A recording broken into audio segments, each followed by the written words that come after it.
Hey everybody, home Aquaponics. Um, I forgot to bring the stand down, my new tripod, but I think I can hold this good enough for you guys. It's going great. I'm telling you, I've heard so many different people say, "Oh, just indoors, it's not worth it." And one guy with his, high discharge lights, and I mean, I'm using these little spirals, and our entire electric bill for this entire house is $80 a month. So what is probably normally about 40 to 50, that means this is no more than 40 to 30. So 30 to 40. And so you can imagine here, my last video was about a week ago, and I have since taken off a lot of stuff just to feed ourselves, lettuce, whatever. But now what's going on is it's so packed that it's time to make a green smoothie, because it gets to the point where you can no longer even keep up with how many greens you're really getting for yourself. So, it's about time for that green smoothie, because that's a way to just pretty much get it all chopped. Here, over here, the kale's just growing right into the T5s. Now, you could say, obviously a professional would say, well, you've got your plants way too close together, and I do apologize for moving this screen around so much. Plants are way close together, blah, blah, blah, and, it's not grocery store sales, I don't have a piece of kale that's the size of my arm or something. But what I do have is a whole lot of smaller stuff. So, I'm not bragging. I decided I don't want to be too negative towards some of the other aquaponic videos, but I'm here to tell you that almost all these spirals are only 25 watts. And the T5 back there, you're looking at a 4-tube, 4-foot. So I think that's roughly 100 watts, maybe a little more, 150. It is what it is, and honestly, I would be doing all LEDs if I known the changeover, because that in the middle is an LED, and it too is just your straight up Menards, Westlake's LED light. That's, I think that one is equal to a 60 or 100 or something. And I'll tell you, before I put that little thing in there, which is probably only 15 watts or something, not even, before I put that in there, some of this stuff wasn't doing that good. The stuff that wasn't under the T5s, it's like these lights were lacking just a little, and it's caught up by now. But I'm telling you that that light there, that little thing is pretty nice. The problem is the distribution isn't the best. But obviously, if I had all the money in the world, I'd go out and buy me some high-end, LEDs, probably on a track system or something. But it's funny, this video was actually going to be about the biodigester, and I want to keep these videos short because I don't want to have to make anyone commit to long lessons and whatnot. So this one is about lighting, so why don't I go ahead and go with that. So first of all, what I've got here, and they're not the safest. They actually make a higher quality one of these. There's one that doesn't have this connection. You can get clamp-ons and clips, but they're actually not that bad. I mean, you just got to really tighten them down. And then one thing I found is with the heavier fluorescent lights, they tend to pull them down, and that's when they get a little dangerous, is when you start thinking you can use more than a 40 watt.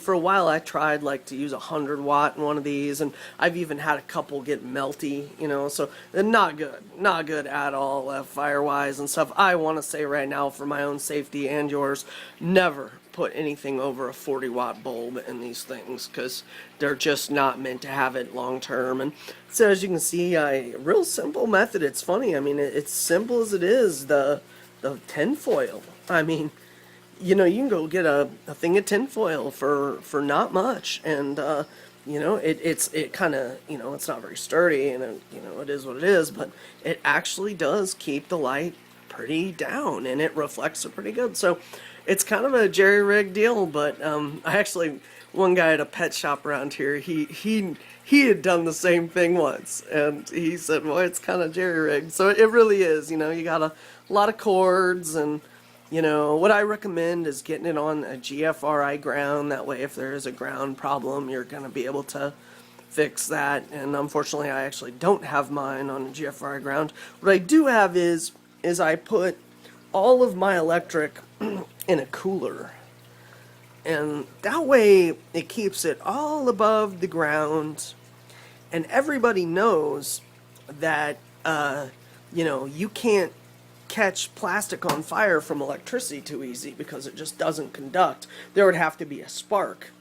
And it would have to be one hell of a spark to actually, you know, get that cooler to actually melt down to the point of catching fire. So, you know, I don't know, maybe I'm wrong. I certainly wouldn't do styrofoam or anything, but in my opinion, the cooler makes darn sure it's not going to flood. If the basement floods, it's going to stay up moderately. I mean, if it flooded too much, I actually almost could consider putting a brick in the bottom of it or something to make sure it doesn't, you know, float up and then fall over. But in that case, it probably pop a breaker. I got it real close to the, you know, breaker down here. And so, you know, once again, since this is about lights, I mean, you know, that's about as much as you would ever want to do. And if you really are running any kind of discharge, high, you know, HID or whatever, don't even think about it. I mean, really, if you're going to run anything more than a couple T5s or something, you ought to consider direct wiring or getting yourself an actual,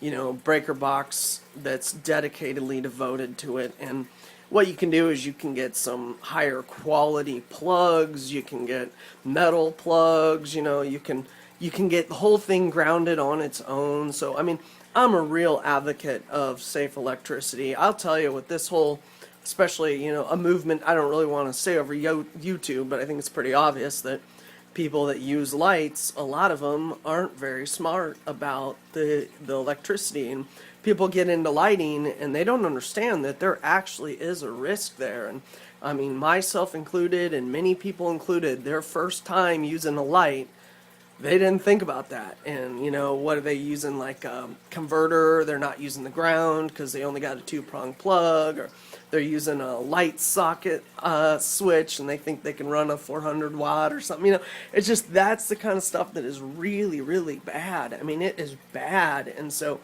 you know, I mean, it's amazing to think that it actually could be a life or death situation. And, you know, extension cords, same deal. There's a million rules and everybody breaks them. And so, yeah, this is about lights, you know. So, I guess going back over here, you know, just keep your cords together, you know. Don't let them string all over the place. As you can see, even though they're all a mess, I've got them all pretty, you know, pretty arranged. You know, they're pretty nice, twisted together, wired together, roped up, you know. So anyway, I'm running low on batteries here. I think I can make it another minute, but here is the, you know, T5 4-banger. I actually got this from a different store than a garden store. I mean, it was a garden store, but it wasn't like a hydro shop. I ordered it, and it was like really cheap, actually. You can get through some hardware stores a similar deal that's not near as much as what, say, Sun System and some of those companies cost. And once again, you know, here, each one of these is about $5 at a hardware store. And then you're in it about another, depending on what kind of bulbs you want, you're in it about another, you know, what, $3 to $7, depending on the bulb. And then, you know, the LED, you're looking at 12, but it's going to last you way longer and you're going to get more out of it. Like, you can notice that the stuff growing under that LED, there's only one, and then here you got, you know, 2, 3, 4, you know. So, you know, what you got, I'm not saying this is the best way to go at all. I mean, it's a total lowest end deal, and, you know, obviously the homeowner, if a guy came home and told his wife he's setting something like this up, this is the last thing she's going to want to see in the back bedroom or something, you know. It's just totally jerry-rigged. So there is ways to make the lighting look a little nicer, a little more appropriate. Like, you know, with some of the nicer LEDs even, you could almost have something like this in the kitchen or something, you know, and make it look appealing, you know. And so, you know, that's why I think, you know, that would be really kind of neat. I've always imagined, what if you even had something like this going in the kitchen, you know, like a multi-stacked shelf. I saw a picture of one, but anyway, so going on 10 minutes here, folks, and I just wanted to show you, and Things are going good. I'm going to make another video real quick since everything's looking so great. But this one is on the lighting. And, oh, lastly, before I get this over here, I've got, this is my lettuce, which is doing horrible. I mean, I put too many in each cup. I just really did. I didn't really think about that. I'm going to be doing one a cup here soon. But I replaced this 12 watt, or T12. I replaced them with LED replacements, and they are pricey. They're 20 bucks. But they're great, and reality is, if I had just a bunch of these T12 deals, I would replace them with those LEDs before I would ever go out and get T5s, because a T5 is bright, but you're replacing it constantly. So, you know, you're just constantly replacing the T5. You know, I mean, you got 6 months with a T5. Until those plants are not even going to hardly grow anymore. I mean, so it's kind of sad. It's a very wasteful thing, even though you do get a lot better than other fluorescents and stuff. And that's another thing is, sorry to switch back over here, I'll go as slow as I can. You know, another thing is that, you know, T12 ain't going to do crap. You know, regular T12, I've tried it. You know, that's what I did with this lettuce. That's why it looks so bad too, is that, you know, I tried just this T12. I thought, okay, I'll just do another round. And, you know, just get something over in the corner that might get a little more for us, just the lettuce. And it's actually on its off cycle now because I realized lettuce does need a dark period. These don't need a dark period, but the lettuce, it really does. It's not so much the summer that wrecks the lettuce. You know, people say it's not a summer crop, but a lot of it is actually the light intensity of the summer. So I'm starting to figure that out. And, anyway, the T12, it ain't worth your while, you know, and it's sad. I mean, for years and years, you could buy them at Walmart and stuff, and it says grow light, you know, and I mean, maybe if you had some philodendrons or something that you needed an extra little light in the window or something, but no, this is, these LED replacements, believe it or not, I like them more than the T5s. I'm interested. This is my newest time trying them.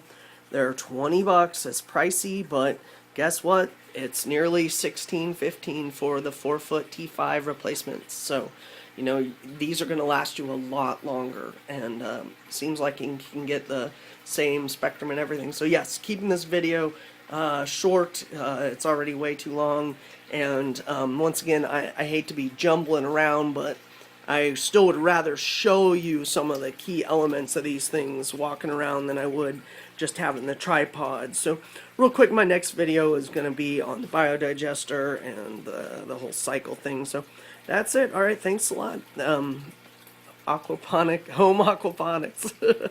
Alright, bye.